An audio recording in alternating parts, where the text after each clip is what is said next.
बिस्मिल्लाहिर्रहमानिर्रहीम। अस्सलाम वालेकुम दोस्तों, यहाँ पे एक सोलीस का 50 किलोवाट इन्वर्टर इंस्टॉल किया है। इस इन्वर्टर के साथ ये डिवाइस EPM इंस्टॉल की है। ये डिवाइस रिवर्स मॉनिटरिंग कह लें इसको, और ज़ीरो एक्सपोर्ट डिवाइस कह लें इसको, या सोलीस इसको EPM का नाम देता है, एक्सपोर्ट पावर मैनेजर। तो ये वीडियो मैं सिर्फ फेसबुक ग्रुप के लिए बना रहा हूँ जो सोलर का है हमारा। तो पिछले चंद दिन पहले एक साहब थे जिन्होंने कोई 10 किलोवाट का शायद इन्वर्टर इंस्टॉल किया था। तो उसके ऊपर एक चिंट की रिवर्स मॉनिटरिंग या ज़ीरो एक्सपोर्ट डिवाइस इंस्टॉल की थी।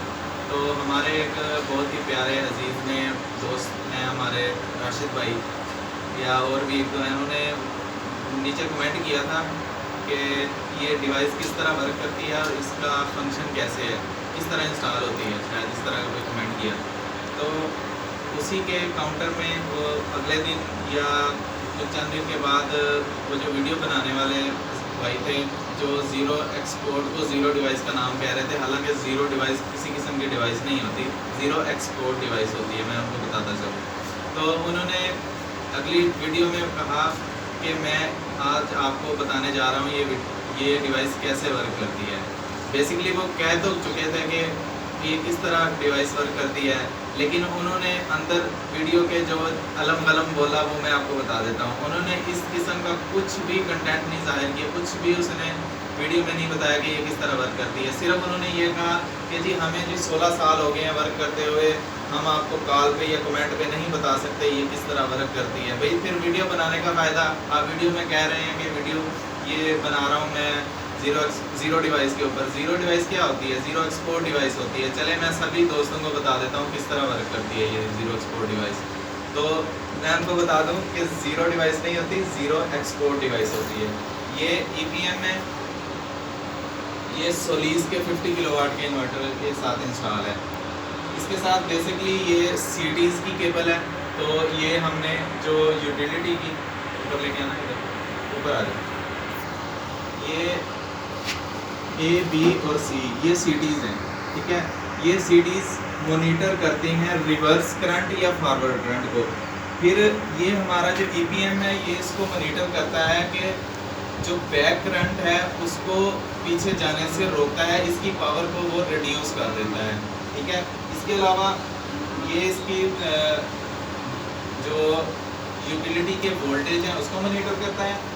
और ये कम्युनिकेशन केबल जो है ये CDs की है, और इसके अलावा ये इन्वर्टर की कमांड, ये दो जो हैं ये कम्युनिकेशन की पोर्ट्स हैं इन्वर्टर की, जो ये बॉटम में लगी हुई हैं। तो ये सिर्फ इन्वर्टर की जो इंटरनल इसका बोर्ड है इसको कम्युनिकेट करता है कि हमारा लोड कम है, ज़्यादा जनरेट ना करो, बाकी जो है वो रिवर्स चला जाएगा। इसलिए ये कंट्रोल कर लेती है रिवर्स को, बस रिवर्स, सिर्फ रिवर्स मॉनिटरिंग को कंट्रोल करती है ये डिवाइस, और कुछ नहीं करती। इसका इंतहाई सिंपल इंस्टॉलेशन है, कोई ज़्यादा मुश्किल नहीं है। इसकी CDs लगती हैं यूटिलिटीज़ पे, और इसकी कम्युनिकेशन केबल होती है, वोल्टेज सेंसिंग की केबल होती है, और ये दो कम्युनिकेशन की केबल है। इसके अलावा किसी किस्म का नहीं है। Thank you so much. और इसके अलावा किसी किस्म का अगर क्वेश्चन हो आप कॉल कर लें मुझे, ठीक है। मैं बिल्कुल हाज़िर हूँ। मैं उन भाई की तरह नहीं कहूँगा कि मुझे 16 साल हो गए, भाई मुझे तो 5 साल हुए हैं इस फील्ड में, लेकिन हमने सारा कुछ यहीं से सीखा है, इन्हीं दोस्तों से सीखा है जो हमें जानते भी नहीं है, जिनको कभी हम मिले भी नहीं है फेस टू फेस, वो भी हेल्प कर देते हैं। लेकिन ये बहुत बुरी बात है कि अगर कोई बंदा कमेंट कर देता है नीचे या कॉल करके पूछने की कोशिश करता है, उसको लाजमी बताया करें, ना कि आप उसको कहें कि हमें 16 साल हो गए हैं जी इस फील्ड में, तो हम एकदम एक कॉल पे किस तरह बताएं। ये जो इंस्टॉलेशन की है तो ये भी मैंने कॉल पे ही करवाई है, ऐसी बात नहीं है। ये भी हमारे ही दोस्त हैं जिनको मैं कभी जानता भी नहीं, जिनको कभी मेरा वास्ता भी नहीं पड़ा, उन्हीं को कॉल करके ये इंस्टॉल हुई है, तो वो हेल्प करते हैं। Thank you.